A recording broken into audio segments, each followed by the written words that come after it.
गांव का माहौल हमेशा ही शांत और सादा था, पर उस दिन की हवा में एक विचलन था।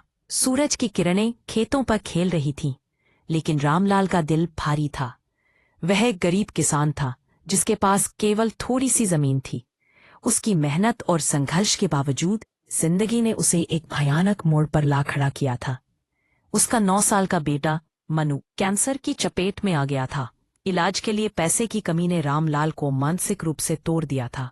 हर सुबह जब वह खेतों में काम करने निकलता, उसकी आंखों में एक अजीब सा खौफ छिपा होता था। उसे भनक थी कि उसकी मेहनत अब उसके लिए नहीं, बल्कि उसके बेटे की जिंदगी के लिए है। उसने गांव के सभी दरवाजों पर मदद की गुहार लगाई, लेकिन गांव के लोग खुद ही गरीब थे। रामलाल की उम्मीदें जैसे दिन ब दिन कमजोर होती गईं। एक दिन हताश होकर वह अपने छोटे से घर से बाहर निकला और जमींदार के पास जाने का फैसला किया। उसकी आंखों में आंसू थे और दिल में एक अदृश्य बोझ।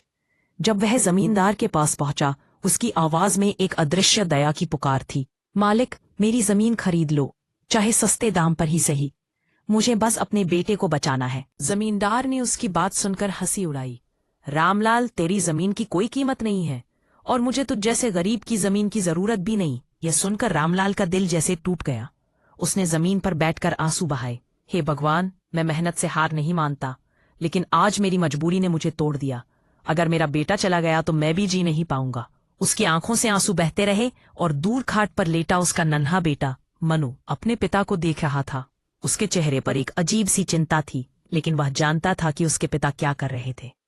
गांव की उस सर्द शाम ने एक पिता की संघर्ष की कहानी को सुनाया, जहां एक बाप अपने बेटे की जान बचाने के लिए सब कुछ देने को तैयार है, लेकिन बेदर्द समाज उसकी पुकार को ठुकरा देता है।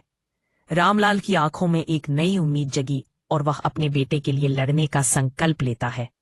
यह किसी भी पिता की कहानी हो सकती है।